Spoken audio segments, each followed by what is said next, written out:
Bienvenue, bienvenue Valérie Chanzigo, bienvenue Jean Rouault, merci de participer à ce débat. Il y avait effectivement une troisième personne qui était prévue et qui ne peut pas venir, il s'agit d'Hugo Clément, et qui a peut-être aussi un peu induit le titre de ce débat, mais on en parlera. Ce sera intéressant de discuter avec vous. Je fais courte présentation de vous, ensuite j'aurai quelques questions à vous poser, puis ensuite on va se lancer dans le cœur du débat et parler d'être végétarien, de manger de la viande, ce que ça implique, et vous allez pouvoir nous en dire beaucoup sur la signification de manger de la viande, sur l'histoire du rapport entre l'humain et les animaux, et sûrement qu'on va un peu déborder et qu'on ne répondra pas seulement à cette question, faut-il ou non manger de la viande. D'ailleurs, le faut-il manger de la viande est assez intéressant. Peut-être qu'on commencera assez vite là-dessus, sur cette injonction de il faut manger de la viande ou faut-il manger de la viande. Je commence par vous présenter, vous, Valérie Chanzigo. Vous êtes docteur en sciences de l'environnement. Alors, il y a une petite difficulté dans les ouvrages que vous sortez puisqu'ils ont été chamboulés par le Covid, c'est ce que vous me racontiez avant. On va en parler dans un instant. Il faut d'abord dire aussi que vous êtes passionné par l'histoire, l'évolution du rapport notamment entre l'humain et l'animal, et que à travers l'histoire de ce rapport entre humain et animal, à travers l'histoire de la lutte pour l'environnement, vous avez fait pas mal de découvertes intéressantes et de liens intéressants qui nous permettent de mieux comprendre ce que nous vivons aujourd'hui. Peut-être juste deux mots sur ces ouvrages. Donc là, vous signez aujourd'hui un ouvrage sur la domestication animale, mais vous avez un ouvrage sur le végétarisme qui va sortir dans quelques mois et qui devait sortir avant. Racontez-nous ça. Oui, initialement, parce que je ne sais pas si vous êtes au courant, mais il y a eu une épidémie qui s'est déclarée au début de cette année, qui a chamboulé un petit peu nos modes de vie. Et initialement, je devais faire paraître un livre sur l'histoire de la domestication animale au printemps. Il a été reporté en automne. Et le livre qui devait paraître en automne sur l'histoire du végétarisme a été reporté en début 21. Donc, c'est d'où ma présence ici, qui peut paraître un petit peu lointaine par rapport aux questions strictement de végétarisme, avec un livre sur la domestication animale.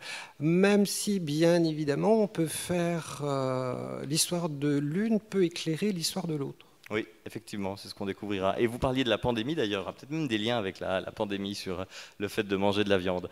Jean Rouault, kiosquier devenu auteur goncourisé, vous avez de nombreuses œuvres qui laissent une large part à la poésie, l'autofiction, la politique, et il y a une large part de politique dans ce dernier essai que vous signez ici au livre sur les quais, L'avenir des simples. Alors, il ne parle pas exclusivement de la question de la viande, mais vous l'abordez quand même. En fait, pour résumer le livre, il faut parler des multimonstres. Les multimonstres, c'est essentiellement les multinationales, mais pas seulement. Et on vous fera dire quand même quelques mots parce que vous devez savoir qu'en Suisse, on a une actualité politique brûlante sur les multinationales. On aura bientôt une votation sur cette question, sur l'éthique des multinationales, la responsabilité des multinationales. Donc sûrement que je vous poserai quelques questions sur ces multimonstres. Première question pour vous deux qui va nous permettre de vous découvrir aussi. Le faut-il manger de la viande? Comment vous comprenez-vous ce faut-il manger de la viande? Vous voulez commencer ? C'est une approche qui est qui est un peu compliquée parce que ça semble devenir un impératif qui s'adresse à qui et comment. Je suis toujours très prudente après sur la traduction en fait de société de ce type d'impératif. En plus, faut-il manger de la viande? Si on fait la même construction en disant faut-il faire des guerres, on se rend bien compte que tout ce qu'on pourrait dire sur les guerres, les conflits, l'armée ou je sais pas quoi, c'est quand même un peu biaisé par la façon de présenter les choses. Et effectivement, dans mon travail sur l'histoire du végétarisme, et qui était une sorte d'ombre dans l'histoire de la domestication, ce qui est intéressant, c'est que le rapport à la viande n'est pas simple, n'a jamais été simple dans l'histoire de l'humanité. Ça a toujours été un sujet compliqué. Je donne souvent cet exemple parce que c'est un exemple marquant, c'est que 75% des tabous alimentaires étudiés sur la planète concernent les animaux. Les tabous alimentaires concernant les végétaux, ça doit être 6, 7, 8%, pas plus. Ça veut dire que dans la construction des cultures humaines, quelles qu'elles soient, la viande a toujours occupé une place particulière. Et il me semble que plutôt que de partir sur l'impératif pour essayer d'éclairer les raisons qu'il y a ou pas d'être végétarien, c'est intéressant de revenir sur les mécanismes, encore une fois historiques, qui fait que la viande occupe cette place, encore une fois, très particulière dans les cultures humaines. Jean Rouault, faut-il manger de la viande? Est-ce qu'il faut manger de la viande? Non. Alors, est-ce qu'il ne faut pas manger de la viande? On est devant le mur écologique, c'est-à-dire qu'on voit tous ces effets du réchauffement. Là, tout à l'heure, j'ai parlé avec un jeune homme là, qui est de ID News, c'est ça, la chaîne ID News, oui. ID News, et qui m'expliquait, je lui disais, mais le fait que les glaciers fondent, quelle est l'incidence sur le lac? Et est-ce qu'il monte, hein? Et de fait, il monte. Et il dit surtout, ça modifie les poissons. C'est-à-dire qu'il y a de moins en moins de perches. Parce qu'il y a des poissons qui ont besoin d'une température, et dès que l'eau monte, et ça, vous avez ça dans Josako qui raconte ça dans Payer la Terre. Et donc, on voit ces incidences en chaîne comme ça du réchauffement climatique. Et le réchauffement climatique, il est dû en grande partie à nos comportements. Et il se trouve que dans ces comportements-là, nous sommes responsables de 30, juste pour notre alimentation, de 30 ou 40% de la pollution atmosphérique, et donc qui induit ce réchauffement. Et c'est-à-dire qu'à chaque fois, on s'alarme à l'idée qu'on pourrait être 10 milliards dans quelques années. Or, nous sommes déjà 80 milliards. Il y a 70 milliards de têtes de bétail qui ne sont là que pour la consommation de viande. 70 milliards de têtes de bétail, c'est-à-dire ce sont des animaux qui respirent, qui mangent de l'herbe, qui boivent énormément d'eau, qui mangent du maïs, etc., qui défèquent et tout, qui polluent les terres, qui polluent les mers. Et cette consommation de viande est incitée aussi par ceux que j'appelle les multimonstres, c'est-à-dire les multinationales, les grands semenciers, Monsanto et compagnie, qui ont intérêt à cette consommation de viande parce que c'est une source de profit énorme. Il faut savoir que toutes les têtes de bétail, là, chaque animal est piqué aux antibiotiques. C'est-à-dire que vous voyez un peu pour Sanofi, là on s'affole avec le vaccin, le Covid, qui devrait vacciner 7 milliards d'individus, mais chaque jour, ils en vaccinent 70 milliards, et on ne parle pas des poulets. Donc, c'est un marché énorme. Donc, en fait, la question, c'est comment peser sur ces gens, sur ces gigantesques entreprises comme ça qui mettent le monde en coupe réglée pour dégager des profits gigantesques. Et quand on voit ça au-dessus de nos têtes, on se dit qu'on n'a pas de pouvoir. On voit bien comment les gouvernements sont complètement pliés par ces multimonstres. Ils n'ont aucune marge de manœuvre. Et voir comment Google, etc., Apple traitent les États en négligeant de payer des impôts, etc. Donc le moyen, ce qui semble impossible, c'est-à-dire comment faire plier ces multimonstres, là on a un moyen très simple, c'est de renoncer à cette alimentation carnée, puisque c'est donc 70 milliards de têtes de bétail, c'est 80% des terres cultivées qui sont destinées à cette alimentation du bétail, et c'est tout évidemment l'affaire des semenciers, des entreprises pharmaceutiques, etc. Donc, ne pas manger de la viande, c'est non seulement se porter mieux, parce que vous n'avez pas les artères engraissées. Déjà, Élie disait ça dans le début lorsqu'il dit vos artères, vos viandes graisseuses, etc. Donc, vous vous portez mieux. Vous évitez évidemment la souffrance animale. Vous avez la possibilité de peser sur les multimonstres et vous soulagez la pollution atmosphérique, terrestre et maritime. Donc la réponse est simple, il n'y a même pas à se poser de grandes questions. La réponse c'est non, il ne faut pas. Voilà. Sans compter que, et c'est pour ça aussi une des raisons pour lesquelles j'ai écrit ce livre, que les multimonstres ont peur. Ils ont peur de ça. Quand il y a une Cocopelli qui est une petite entreprise comme ça de semences anciennes, Vous savez que les semences anciennes, le commerce en était interdit par Bruxelles. Enfin, le truc dingue, vous ne pouviez pas vendre un plant de tomates ancien. Et ils ont vu arriver les avocats de Monsanto. C'est-à-dire que les avocats de Monsanto qui se déplacent pour une petite boîte à côté de Foix, là, dans les Pyrénées. Et donc, j'ai vu comment, dans la propagande, c'est ce qui m'a incité à écrire ce livre, comment ces gens avaient peur. C'est-à-dire que, par exemple, pour les véganes, ils avaient inventé le terme carencé, qui n'existait pas avant. C'était carencé, on utilisait ça pour les coccinelles. Et il fallait que les gens soient réintégrés dans le circuit. C'est-à-dire qu'il fallait faire d'un vegan un malade. Et les malades, le système adore ça. Nous sommes tous transformés en système digestif et en armoire à pharmacie. Tout passe par nos corps. Donc on a une formidable possibilité d'instaurer une frontière douanière à la porte de nos corps. Vous voyez ? Et donc, un vegan était carencé. Et alors, les protéines, tout le monde a après expliqué que les mammouths n'avaient pas mangé beaucoup de viande dans leur vie, les éléphants non plus, les baleines non plus, ils sont quand même assez redoutables. Et donc, bon, ce n'est pas des protéines, alors ils ont cherché. Et puis ils ont trouvé cette formidable vitamine B12 qui ne se trouverait que dans la viande. Et si vous ne consommez pas de la B12, alors là, vous allez devenir débile, idiot, complètement une carpette. Voyez. Et donc, il fallait arriver à la conclusion que vous deviez aller chez le médecin, qui allait vous prescrire des analyses, les analyses, retourner chez le médecin qui allait vous prescrire des médicaments, etc., pour compenser vos carences. Donc, le but, c'était de vous réintégrer dans le circuit, dans la machine à profit. C'est de reprendre ce corps qui échappait aux grandes machines, là, et le remettre dans la machine. Voilà. Donc, quand vous surveillez, quand vous êtes à l'affût de tout ça, vous voyez leurs manœuvres. C'est des manœuvres assez minables. Hein.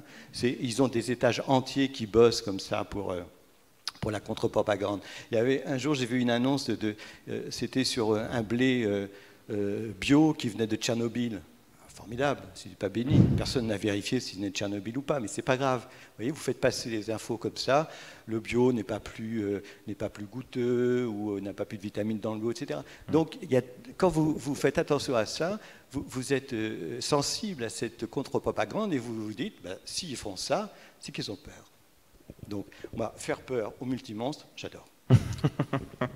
Bon, vous nous avez fait un parfait résumé de pourquoi ne pas manger de viande. Et ces 4 arguments que vous nous avez donnés, la santé, l'acte politique, la volonté écologique et la souffrance animale, ces 4 arguments-là, est-ce qu'ils ont toujours pesé de la même manière dans l'histoire? Est-ce que les végétariens qui maintenant sont convaincus le sont plus parce qu'ils veulent mettre à mal les multimonstres, le sont plus parce qu'ils sont sensibles à la cruauté animale, est-ce qu'ils veulent faire un geste à la planète, ou est-ce que c'est pour leur santé, Valérie?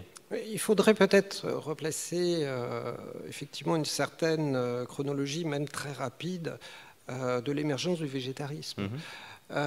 Si on remonte très très très très loin dans le temps, pour autant qu'on puisse en juger, et on a quand même des éléments assez importants pour avoir une opinion là-dessus, la place de la viande a été extrêmement significative durant la préhistoire.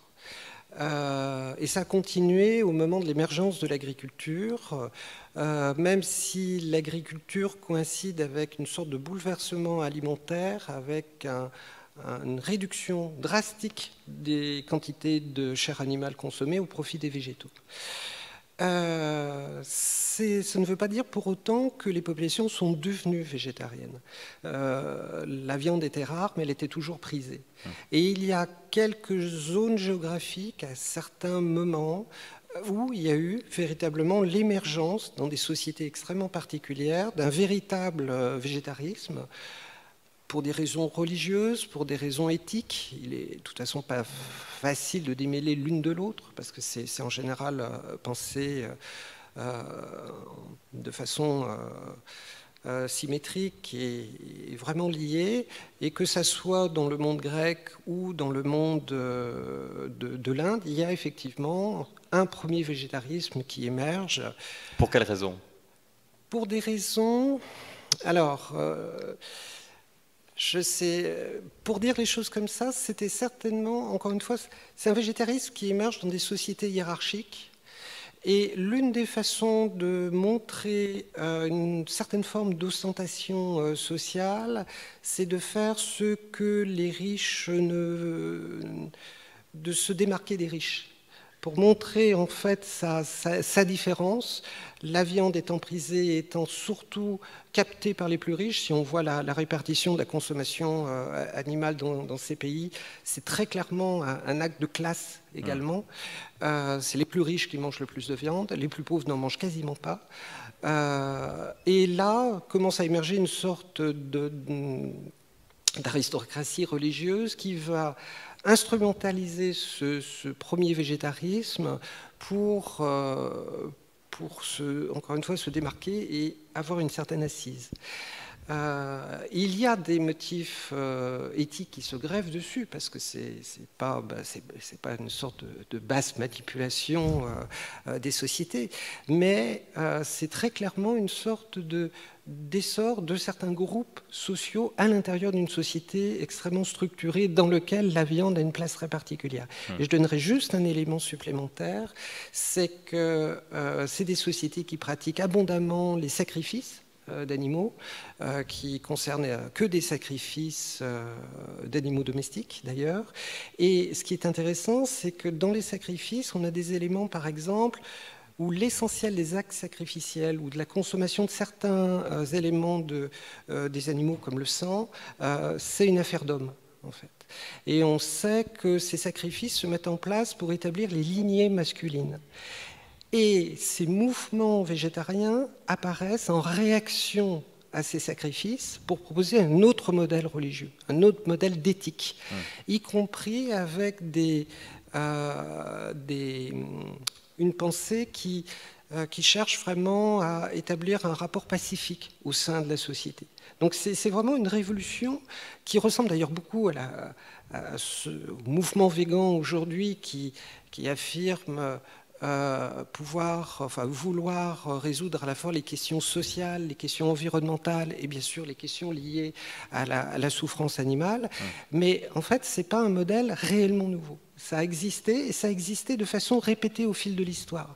Ce qui est absolument fascinant, c'est ce thème qui revient constamment avec des accents extrêmement contemporains, à une exception près, et on l'a bien vu avec la présentation de Jean Rouault, c'est la dimension environnementale qui était effectivement absente.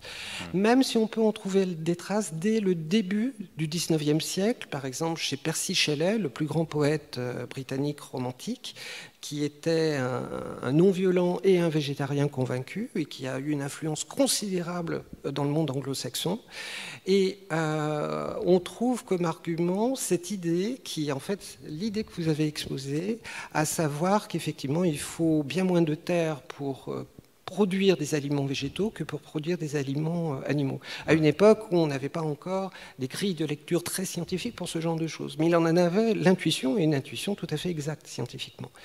Et ce qui est intéressant, encore une fois, c'est que Percy Shelley est à la fois quelqu'un qui va réfléchir aux questions de souffrance animale. Il est dans une famille tout à fait particulière, les Goldwyn Shelley.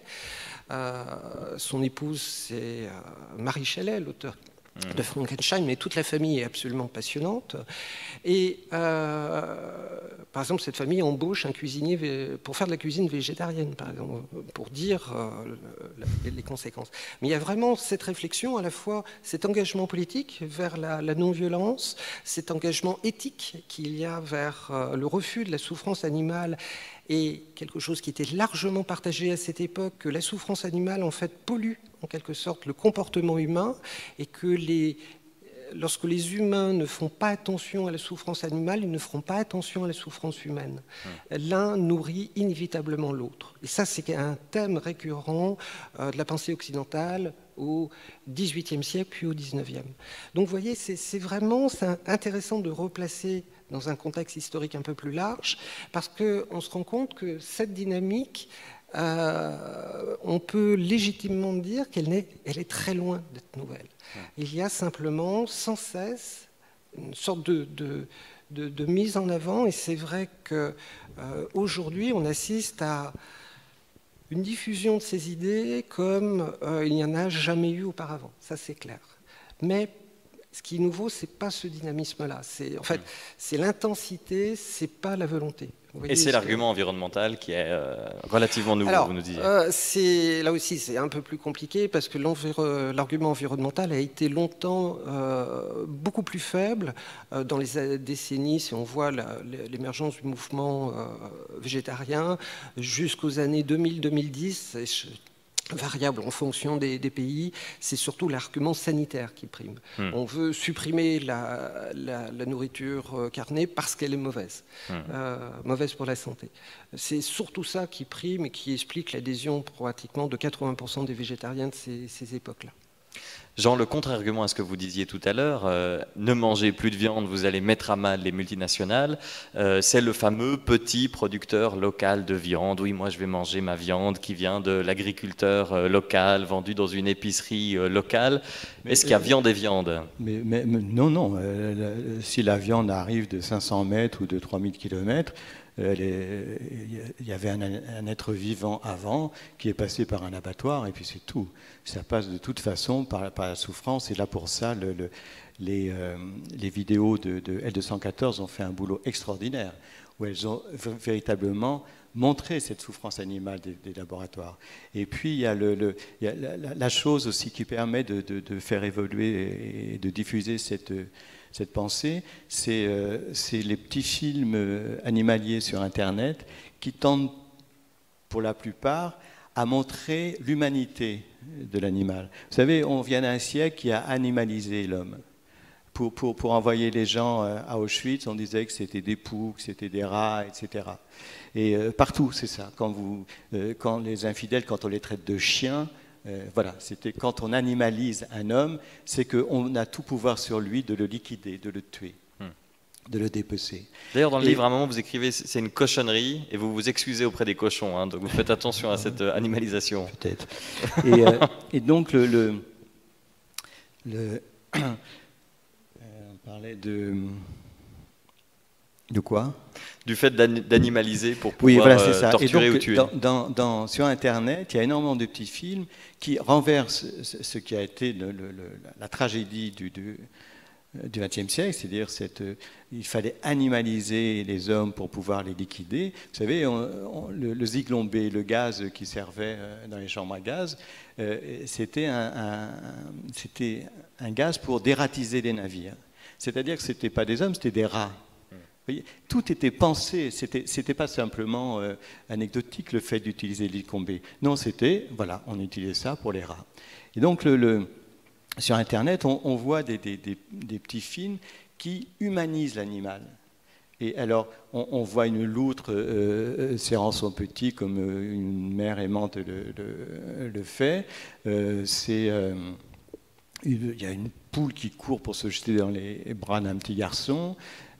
C'est un animal, un éléphant qui va aider un lion à sortir de l'eau. Enfin, et puis il y en a une qui est absolument hilarante. C'est une noix ou un canard qui est complètement aplati. On pense qu'il est mort. Il y a un chien qui le renifle, donc on se dit qu'il a été abattu, puis que le chien est là pour le ramener au chasseur. Et puis le chien s'en va. Et à ce moment-là, on voit le canard qui se lève et qui part à toute vitesse. Ça veut dire que pendant tout le temps où le chien était au-dessus de lui et qu'il sentait le souffle de sa truffe, pendant tout ce temps, il était là en train de se dire « je fais le mort ». Donc c'est une conscience extraordinaire. Donc vous ne pouvez pas faire... Parce que quand même, un des grands responsables, c'est quand même Descartes, qui faisait de l'animal une mécanique. Hein. Il n'y a pas de conscience animale, c'est juste un animal, c'est comme une horloge en fait. Et là, évidemment que revoyant le petit film, on est là en train de se dire, mais dans sa tête, à ce canard, il n'est question que d'une chose, vite qu'il se tire pour que moi je puisse partir en courant. Voilà. Et donc, cette humanisation de l'animal fait que maintenant on sait que quand on sépare la vache du veau, de son veau, la vache pleure, le veau pleure, et ça dure des jours. Dans toutes les fermes, ils savent ça, et depuis longtemps. Donc il y a ce qu'on avait considéré comme juste de la viande sur pâte, eh bien c'est non seulement des êtres pensants, mais c'est des êtres aimants, c'est des êtres souffrants.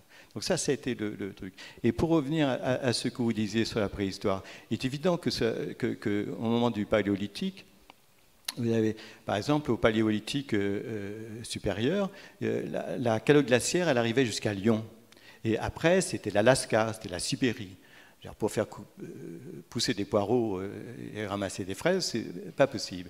Donc la seule alimentation possible, c'était l'alimentation animale. Il n'y avait pas d'autre solution.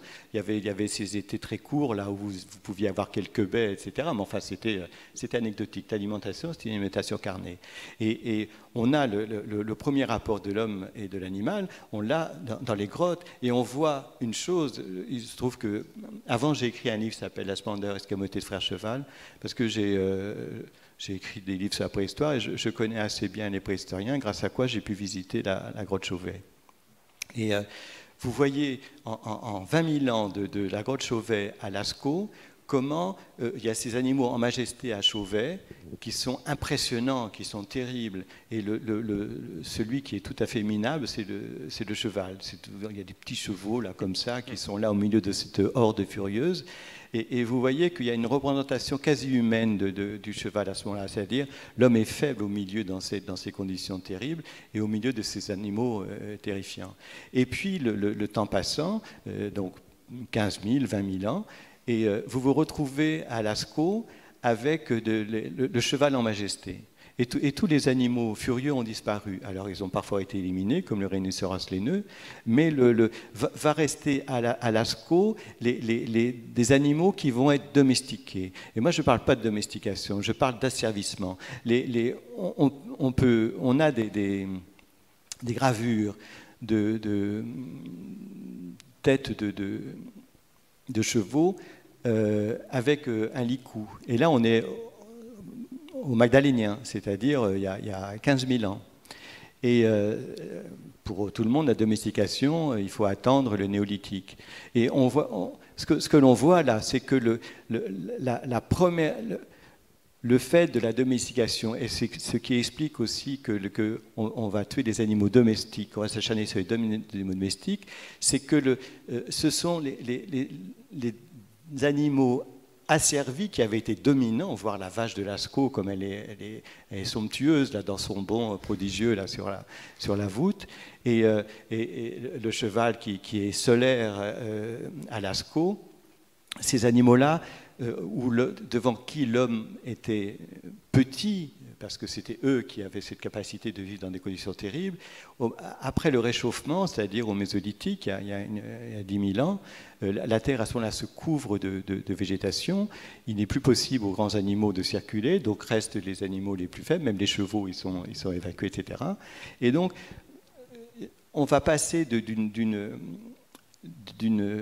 horizontalité, c'est-à-dire la toundra, avec les animaux, les silhouettes des animaux qui se dessinent à l'horizon, qu'on va prendre et qu'on va calquer comme ça sur les murs à Chauvet et Lascaux, pour l'élévation, et avec la figure de l'arbre, qui va recouvrir à ce moment-là toute l'Europe, et l'arbre, il y a une identification profonde de l'homme à l'arbre, l'arbre s'agrandit. Hein, et on va à ce moment-là passer d'une mythologie terrienne à une mythologie céleste, puisque le regard, au lieu de porter vers l'horizon, va s'élever en suivant la cime des arbres. Et donc, cette domestication des animaux tout-puissants, qui étaient le cheval ou la vache ou le bouquetin, ça va donner le cheval asservi, ça va donner la vache asservie, ça va donner le bouquetin qui devient la brebis, l'agneau, et ces animaux sacrificiels comme ça.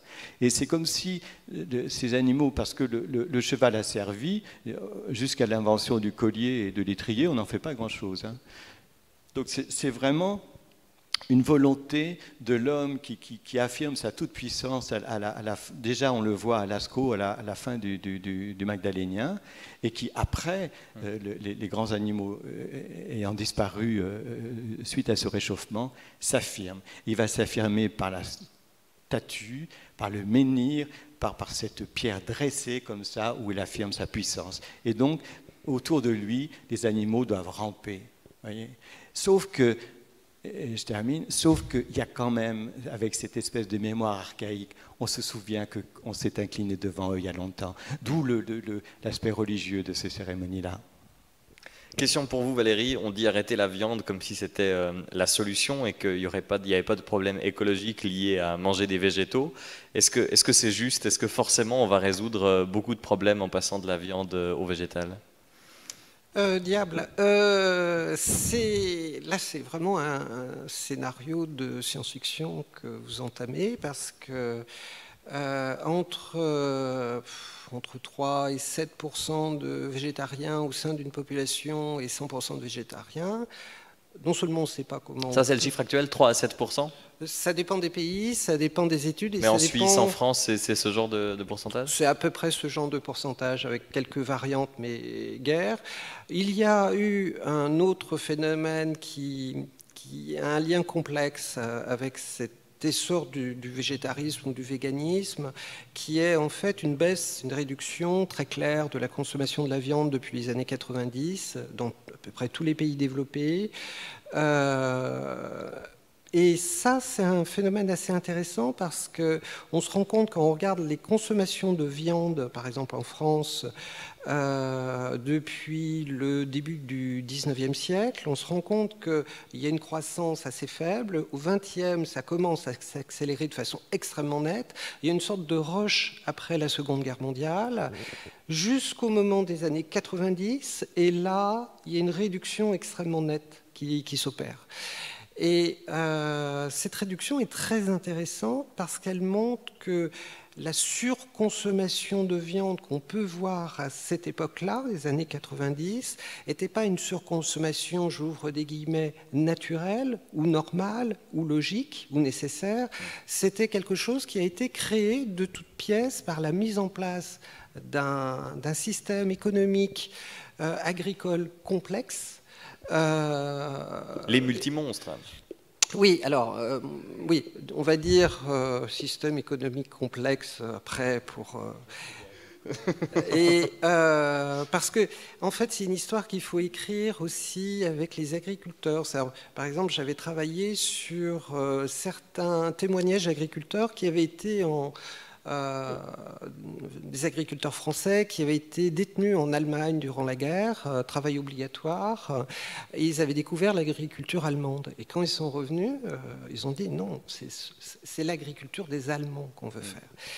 Et ce qui est très intéressant, c'est que cette agriculture décrite comme des multimonstres, en fait, il y a un observateur très précis de l'émergence de ce type d'agriculture, c'est Élisée Reclus, le géographe anarchiste mort en 1905, qui, dans une série de textes absolument admirables, il connaît très bien les États-Unis, il y a vécu quelques années, voit l'émergence d'une agriculture qu'il ne décrit pas comme industrielle, mais spéculative.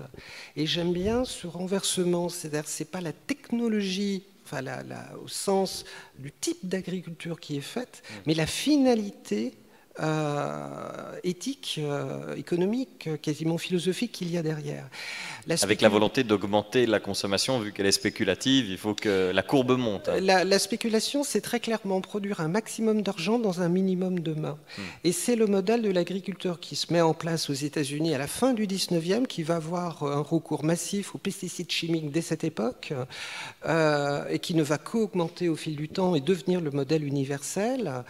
Et c'est un modèle, c'est ça qui est le plus fascinant, qui n'est pas du tout imposé par des multinationales parce qu'il n'y en a pas. À cette époque, il n'y a pas d'industrie chimique aux États-Unis. C'est les agriculteurs qui veulent faire un certain type d'agriculture, des très vastes exploitations avec de la monoculture. Tous les scientifiques de l'époque considèrent que c'est un non-sens écologique et eux, ils ne veulent pas en entendre parler. Donc, ils réclament une sorte, non seulement de mécanisation, de motorisation un peu plus tard, mais aussi d'apport de la chimie pour continuer ce modèle d'agriculture très bien décrite par Reclus comme étant spéculative. Après, pour revenir à votre scénario d'anticipation, savoir comment ça va se passer, quelles sont les conséquences concrètes de cette révolution que l'on n'a jamais vue dans l'histoire de l'humanité pour plein de raisons. Franchement, alors je suis historienne, moi, prédire l'avenir, j'y crois pas trop, parce que ça ne marche jamais. Donc, mais on ne peut pas savoir. Et d'ailleurs, non seulement on ne peut pas savoir les conséquences ou comment il faudrait faire, mais on ne peut même pas savoir ce qu'il faudrait faire pour éviter. C'est-à-dire que très souvent, les dénonciations environnementales en sens général, c'est de dire voilà la liste de ce qui ne va pas. Si on arrête de faire cette liste, eh bien ça ira. Et ça sera très très bien. Vous fumez, vous trouvez ça mal, vous allez arrêter de fumer, vous n'allez pas vivre 150 ans pour autant. C'est que les choses sont infiniment plus complexes. C'est pas le goût de dire c'est plus complexe, c'est pas facile à résumer, mais c'est réellement plus complexe. De vendre en fait l'idée qu'il suffit d'arrêter ce qui ne va pas pour faire un monde qui irait, c'est un modèle qu'on connaît bien, c'est le modèle de l'utopie qui a été porté par exemple par les socialistes au 19e avec l'idée de la révolution. On va abolir le capital, on va abolir l'État et là, il y aura une société parfaite. Tout le problème, c'est de savoir en fait faire une société qui soit peut-être pas parfaite, mais meilleure et d'avoir un autre type d'ambition. Et pour répondre à votre question, parce que je ne vais pas répondre à votre question, je n'ai aucune idée des conséquences, et je pense que personne n'a la moindre idée des conséquences environnementales si subitement 100% de la population devenait végétarienne. Je pense sincèrement qu'on n'en a strictement aucune idée. Tellement la marche enjambée est prodigieuse. Ça, c'est quelque chose qu'on ne peut même pas anticiper. Jean, j'ai découvert qu'en Suisse romande et en Suisse allemande, on avait une Miss lait jusqu'aux années 90, jusqu'aux années 90. Il y avait l'élection de Miss lait suisse pour rendre le lait cool. Ça s'écrit comment, lait ? Non, pas Miss LED, bien sûr. Bien joué. Mais ça fait partie de ces volontés marketing du lait, de la viande suisse. Ici, c'est un nom qu'on connaît bien, c'est le lobby de la viande, parce qu'il achète beaucoup de publicité. Est-ce que vous iriez jusqu'à comparer ces lobbies-là au lobby de la cigarette, qui sait que c'est pas bon pour la santé, mais qui essaye d'augmenter absolument la consommation ? Écoutez, pour l'histoire de la cigarette, on ne vit pas jusqu'à 150 ans, mais on peut s'éviter des métastases au poumon quand même. Et ça vaut le coup. Donc, bien sûr que le problème des multimonstres, de ces énormes machines là comme ça, c'est que vous avez des conseils d'administration qui sont parfaitement au courant du mal qu'ils vont faire, de l'aspect fautif là comme ça de ce qu'ils mettent sur le marché, et ça depuis très longtemps. Vous avez le rapport Meadows là, qui a été publié en 70. Il y a les ingénieurs de Texaco qui préviennent les conseils d'administration de Texaco dès en 70-72 qu'il y a un risque avec l'hyperconsommation de carburant, il y a un risque de réchauffement climatique. Donc tout est posé depuis très très longtemps comme ça. Et donc, c'est des gens qui s'en fichent. Il y a toujours des gens pour les mettre en garde. Ils s'en fichent de regarder les médicaments qui ont été, les Votirox, etc., qui ont été mis sur le marché en pleine connaissance de cause. L'amiante, pendant des années, on connaissait parfaitement le pouvoir nocif de la viande. Et j'ai une mère qui avait un magasin de vaisselle, quincaillerie, etc. Et quand j'étais enfant, on vendait des grille-pains en amiante. Mais vous imaginez le truc de dingue, des grille-pains en amiante. Et nous, on vendait ça comme le must de la modernité. Ceux qui avaient encore des grille-pains en ferraille, c'était vraiment des retardés. Des ploucs. Et alors que les méfaits et les conséquences de l'amiante étaient connus depuis très très longtemps. À présent qu'on n'en a plus besoin, qu'on a trouvé évidemment quelque chose pour la remplacer, on a terminé cette affaire-là par un non-lieu. Il y a des dizaines et des dizaines de milliers de gens qui sont morts par l'amiante et les gens sachant pertinemment de quoi ils retournaient. Et vous allez partout et partout vous voyez la même chose. Au nom du profit, on passe par-dessus des avertissements négatifs contre les mises en garde aussi longtemps qu'on n'est pas arrêté par un mouvement. Et vous regardez cette femme seule, Irène Frachon, là, qui s'est battue. Toute seule, elle s'en est pris plein la tête. Elle a tenu. Et c'est elle qui a réussi à faire plier Mais sinon, ça continue, et vous avez tous ces gens qui sont là avec des valves au cœur qui au bord d'exploser, et dont tout le monde se fiche, alors qu'on sait très bien l'origine de ces malformations et de ces symptômes. Et il y a quand même des gens, je suis obligé d'appeler ça l'esprit du mal. Et un truc plus simple, l'obsolescence programmée. Ça veut dire que vous demandez à des ingénieurs d'introduire dans une machine un élément qui va claquer. C'est-à-dire qu'il va claquer juste à la fin de la garantie. Hein? Vous achetez une imprimante, elle est garantie 1 an, vous êtes sûr qu'elle va mourir ou 1 an et 10 jours. Donc, et on sait d'où c'est venu, c'était ces fabricants d'ampoules. Il y a cette ampoule que l'on peut toujours voir sur Internet qui brûle à San Francisco dans le local des pompiers depuis plus de 100 ans. Et les types se sont dit, mais si nos ampoules marchent si bien, là aussi. C'est quoi la valeur spéculative à ce moment-là? Une fois qu'on les aura vendus, on n'a plus qu'à aller à Copacabana. Et donc, eh bien, on va inventer des ampoules qui claquent. Ils ont inventé des ampoules qui claquent. Et pour tout, il y a des gens qui sont complices de ça, qui délibérément vont fabriquer parce qu'ils ont leur salaire à la fin du mois, qu'ils ont une famille, etc. C'est-à-dire tous les arguments sont recevables, mais qui introduisent, qui dessinent une petite pièce dont ils savent qu'elle va faire claquer la machine selon le temps programmé. Voyez, eh ben, j'appelle ça l'esprit du mal. Donc comment voulez-vous, à ce moment-là, changer le cours des choses si les gens qui dominent la planète sont animés par cet esprit-là?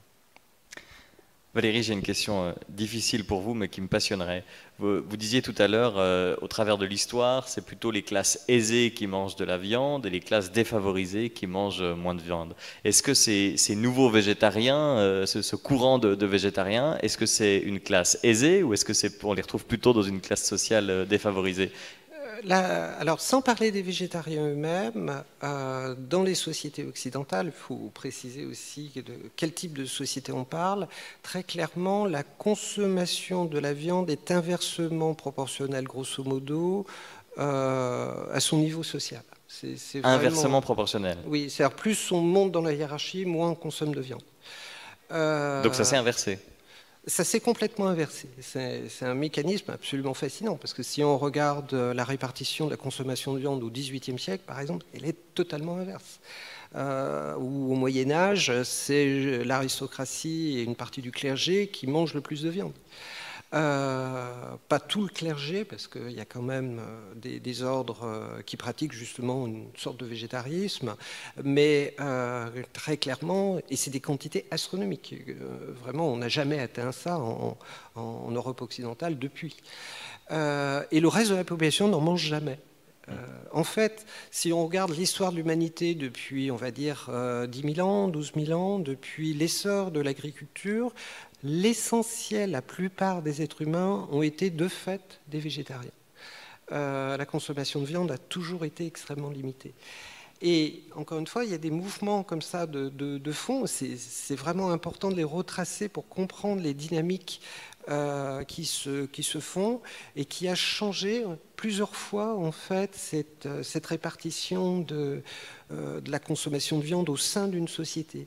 Une chose aussi que j'ajouterais, c'est quelque chose qui est extrêmement intéressant parce qu'on peut faire de mauvaises analyses, c'est qu'il y a 2 pays qui ont été vraiment un berceau actif de l'essor du végétarisme au XIXe siècle, au XVIIIe puis au XIXe, c'est l'Angleterre puis les États-Unis. Or, c'est les 2 pays qui consomment le plus de viande dans le monde entier, par tête d'habitant. Alors on pourrait dire c'est parce qu'il y a cet excès de viande que mécaniquement il y a des gens qui apparaissent. En fait c'est là où le vice peut se cacher.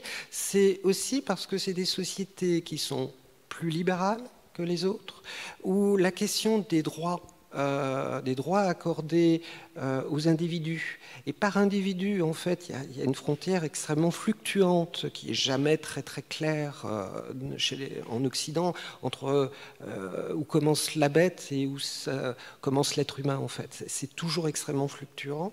Et en fait, c'est dans ces sociétés très prospères, très urbaines, très engagé encore une fois vers une politique dite libérale, parce que c'est la meilleure façon de le qualifier en philosophie politique, qui consacre en fait encore une fois les droits aux individus, où on va voir émerger les mouvements les plus forts en faveur du droit des animaux et du végétarisme. Et c'est ça qui est intéressant. Et en fait, la consommation de viande qui augmente chez elles, c'est simplement le signe de leur richesse. C'est simplement le signe de leur prospérité, en fait, de leur dynamisme économique. Et c'est très intéressant à articuler, encore une fois, parce qu'on voit bien les liens extrêmement forts entre la question animale et la question sociale, en sachant que on a l'impression qu'aujourd'hui, on réunit les fils de choses qui sont très éloignées pour des raisons diverses et variées, mais en réalité, ce n'est pas vrai. Les fils ont toujours été intimement mêlés entre les deux questions.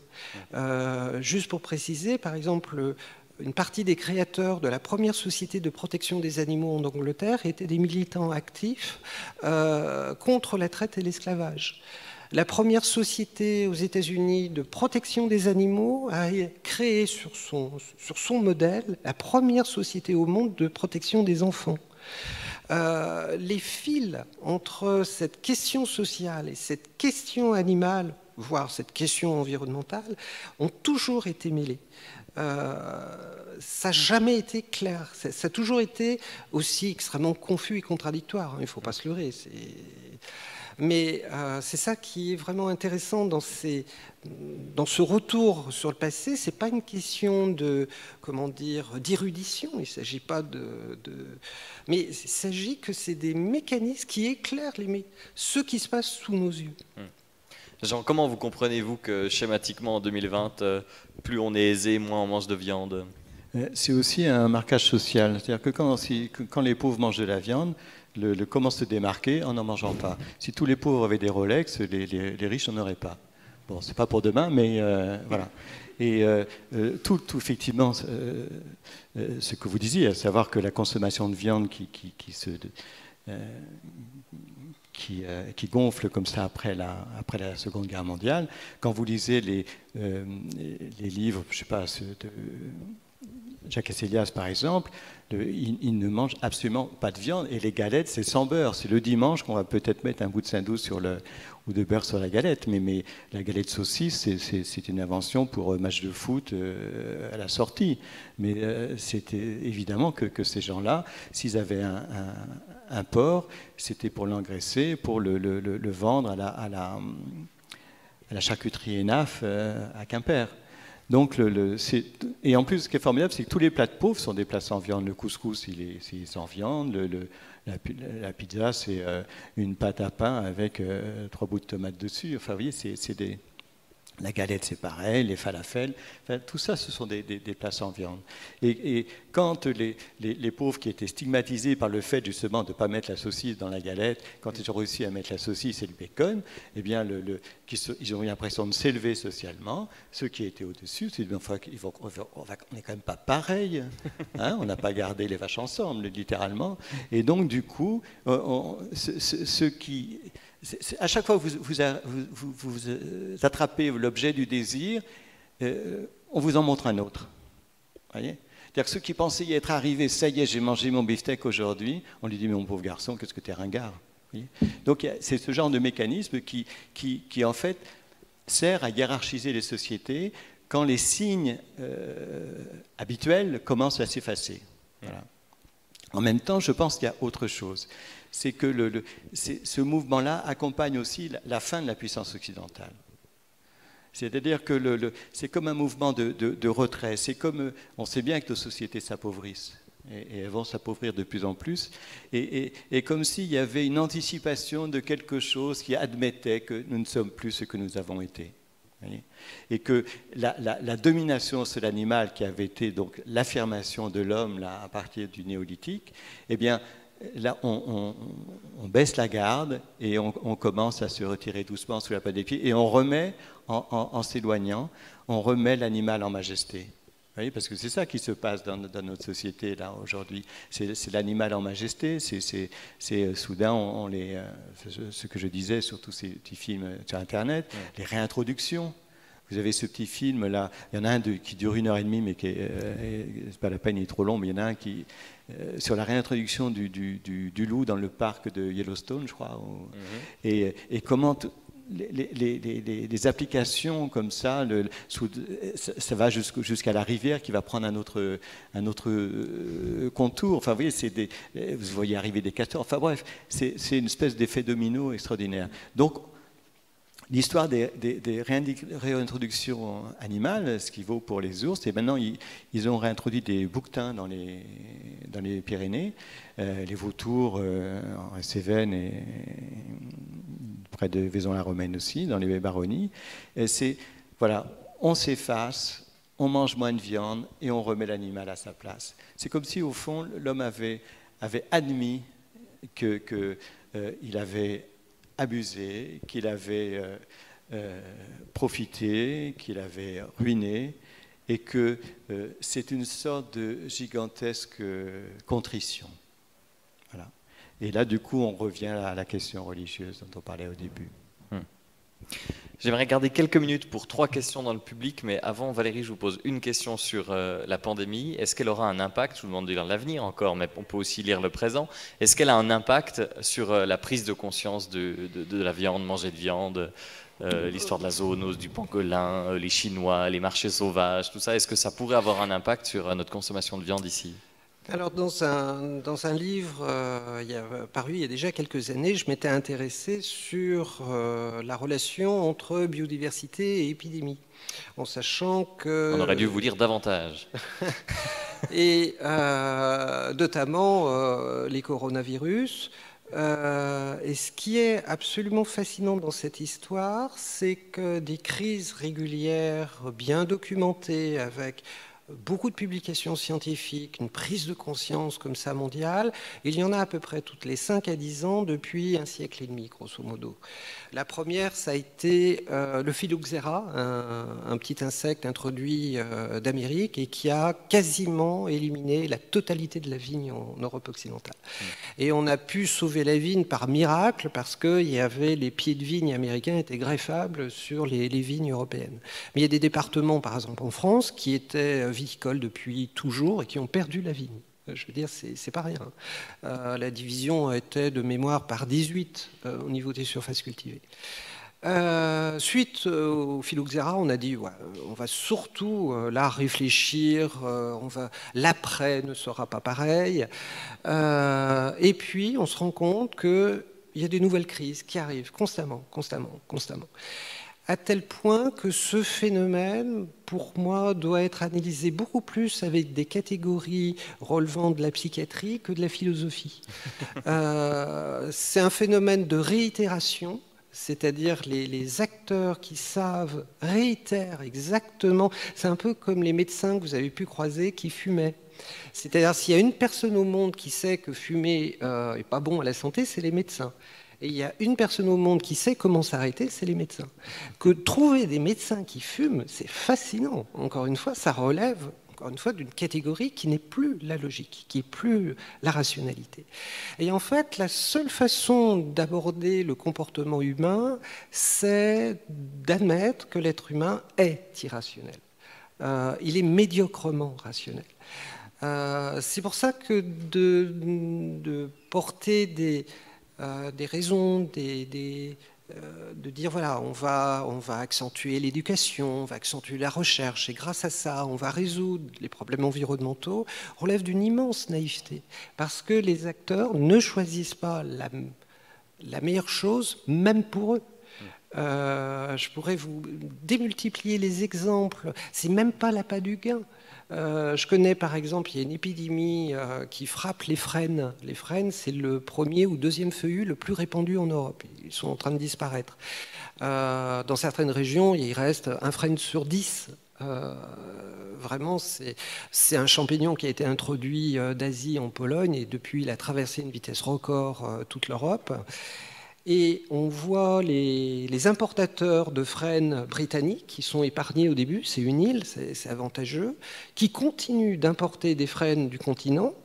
Ils sont parfaitement informés, hein. Ils savent très très bien. La profession a des outils d'information. Ils continuent d'importer, y compris des régions en Europe où l'épidémie s'est déclarée, et ils le font. Et bien sûr, le flétrissement du frêne, le champignon qui est responsable de ça, arrive en Angleterre. Et c'est les premières victimes de cette importation, parce qu'eux-mêmes ne pourront plus faire commerce à travers le Commonwealth, par exemple, de frêne, parce que ça sera prohibé. Et là, on se dit, on n'est pas face à une espèce qui relève de la rationalité. C'est pas vrai, ni de la logique, ni de la raison. Donc il faut être très prudent dans tous les côtés, quel enseignement on va tirer l'épidémie, parce que comme d'habitude, on va tirer des très bons enseignements qu'on n'appliquera jamais. On va prendre 3 questions dans la salle. Ouh, c'est bien, vous avez préparé vos questions. Alors, on s'entend, donc on commence ici. On vous écoute, monsieur. Vous n'avez pas le droit, paraît-il, de le faire avec le micro, mais on vous entend. Allez-y. Oui.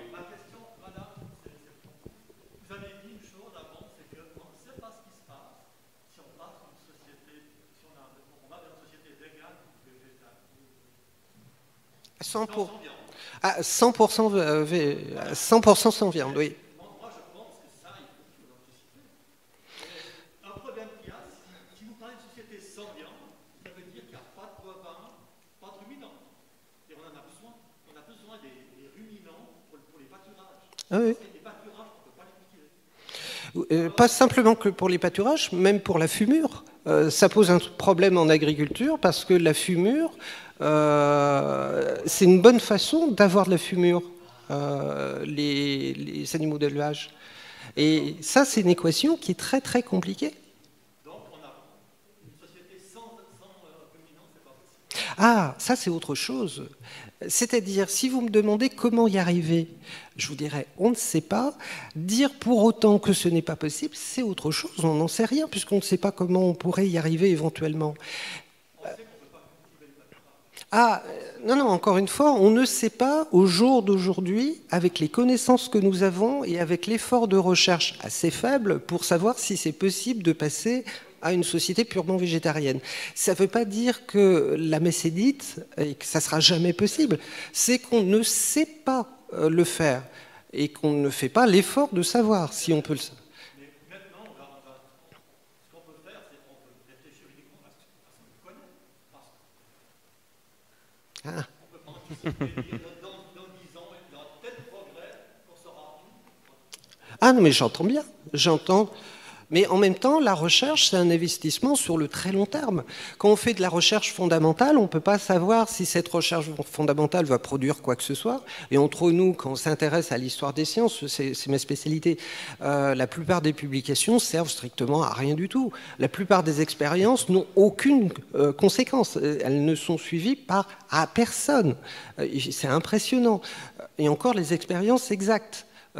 Parce qu'il y a d'autres problèmes dans la science dite exacte. Justement, c'est l'approximation des expériences. Mais ce que je veux dire par là, c'est que la recherche fondamentale, pour autant, malgré ses défauts, doit se faire. Et que peut-être il y aura des solutions, peut-être qu'il y aura un aménagement, certainement un aménagement par palier.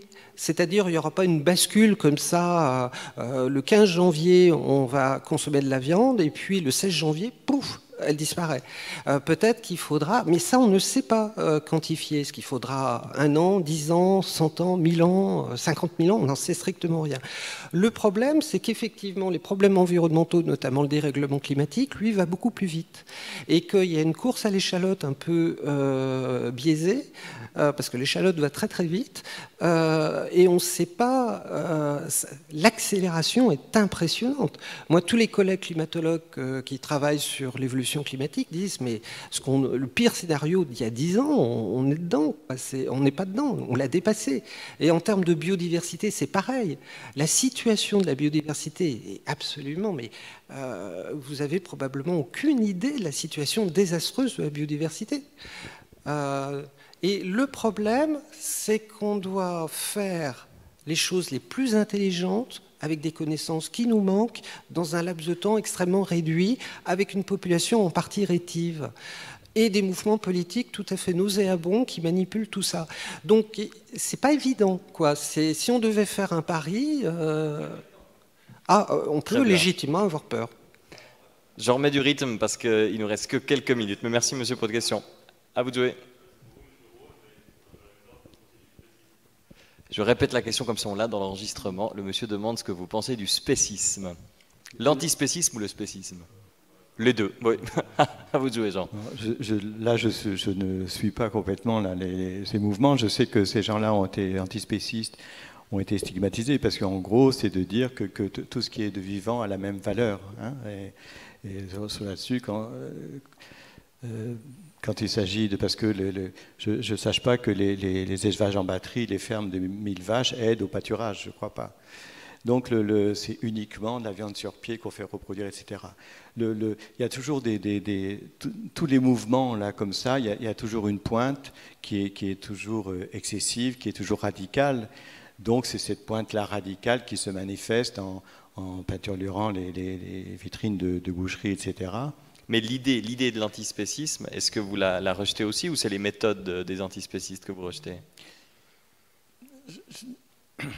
Comment dire, moi je m'en tiens simplement à ce fait que pour notre confort, nous acceptons une souffrance animale inouïe. Voilà. Après, sur les catégories, on ne va pas mettre tout dans le même sac non plus. Vous savez, quand vous êtes là... une mouche, vous ne l'écrasez pas, mais une araignée ou un moustique, il y a un moment, ça vous énerve quand même. Donc, où ça s'arrête? Alors, il est évident qu'avec toute la population des mammifères, on a une parenté. Hein, les gènes sont, en remontant, on va les retrouver, les gènes communs, avec les grands singes et les primates, évidemment. Et... après, de théoriser, moi, ça ne m'intéresse pas trop, à dire vrai, cette question. Ce qui m'intéresse, c'est ça, c'est concrètement comment on a ce pouvoir chacun, on ne passera pas de 80 milliards, de 70 milliards de têtes de bétail à rien. Et ça va être progressif, évidemment. On ne va pas passer d'un coup tout le monde à manger des lentilles. C'est pas vrai. Et quant à la crainte que ces animaux-là puissent disparaître, vous mangez ni girafe ni rhinocéros, il y a toujours des girafes et des rhinocéros. Donc c'est comme les chasseurs qui défendent la chasse en tant les animaux au nom de la protection des animaux. Quelque chose qui ne va pas. Vous voyez, ou c'est ces éleveurs de moutons qui protestent contre les loups, qui ont tué 8 brebis sur un troupeau de 1000 brebis. Vraiment, les loups, c'est terrible. Mais qui mange les 992 autres brebis? Vous voyez? Bon. Une dernière question. Il y avait encore une main levée. Oui, je vous écoute.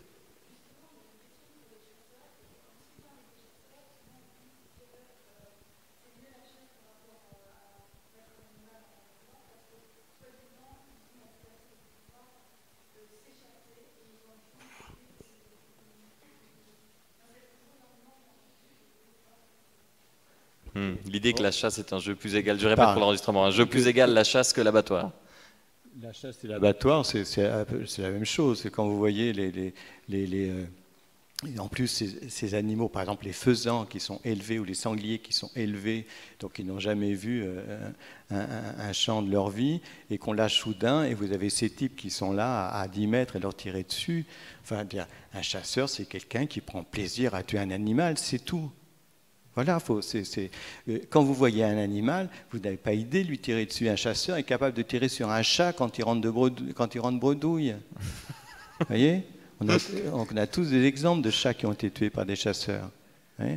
Donc, ce sont des gens qui ont c'est comme de faire de la tauromachie un grand théâtre esthétique. C'est juste une boucherie.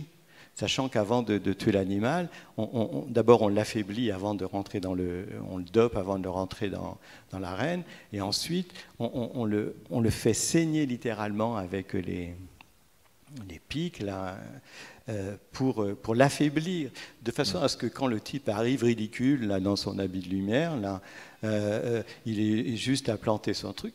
Si on lui lançait un vrai taureau, il ne ferait pas un pli. Vous voyez. Et les chasseurs, c'est pareil. Non, cet argument-là, là, on a un imbécile comme ministre de la Justice, Dupond-Moretti, qui considère que les écologistes sont des ayatollahs et que les chasseurs sont les grands protecteurs de la nature et que la tauromachie est un art formidable. Écoutez, on va lui donner Shakespeare, il va comprendre ce que c'est que le théâtre. Mais pas un type qui est en train de piquer un taureau. Quand vous avez un enfant qui pique un chat avec une fourchette, on lui balance 2 gifles. Bon. Valérie, je vous donne 1 minute pour répondre vous aussi à cette question.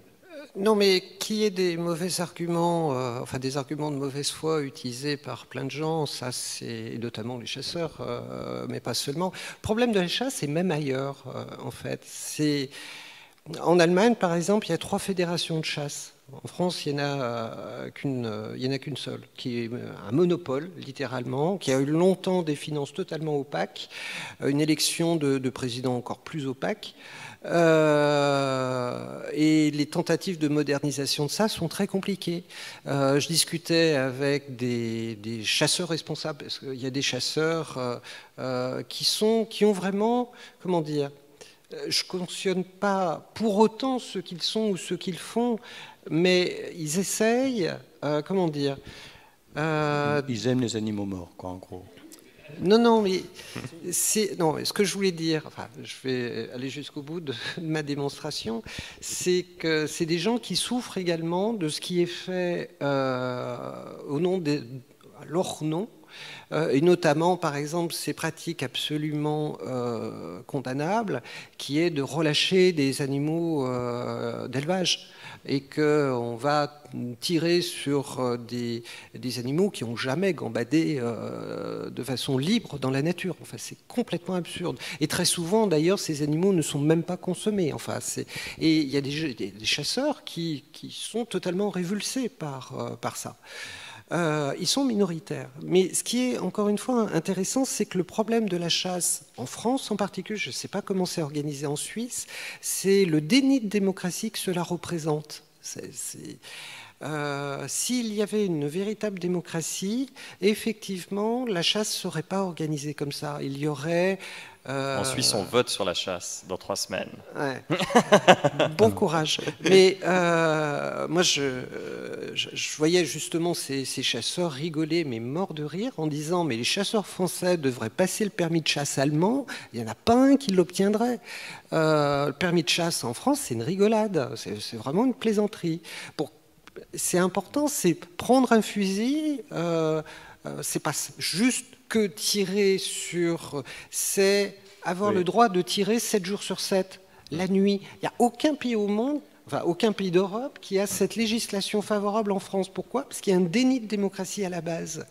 Que le problème, c'est pas c'est pas attaquer les chasseurs eux-mêmes, mais peut-être en faire une question politique en disant on devrait organiser la chasse sur une base réellement démocratique.